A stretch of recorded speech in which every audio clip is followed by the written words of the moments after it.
Next up Adiala. रोक सको तो रोक लो, तब्दीली आई रे, तब्दीली आई रे, तब्दीली आई रे।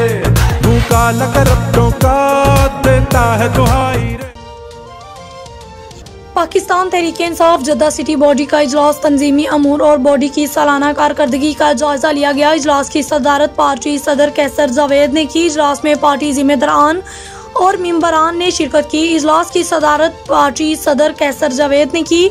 इजलास में पार्टी की सालाना कारकर्दगी और तंजीमी अमूर पर गुफ्तगू की गई और सऊदी अरब में पार्टी को मजीद मुनज़्ज़म और मजबूत बनाने के लिए लाइला अमल और मुशावरत की गई। इजलास में कायम मुकाम general secretary Rana Tahir, information secretary Rizwan मिडाइज, finance secretary Aamir Sajjad Virk, youth secretary Yasmeen Ejaz साहिबा, deputy secretary welfare Shumaila Shahzad, Sonia Khokhar, Abida Javed, PTI Jeddah से सीनियर रहनुमा जनाब अब्दुल्ला रहमान, चौधरी मनीर, मियां शाहिद अमजद, इंजीनियर मोहम्मद रियाज शाहीन ने भी शिरकत की।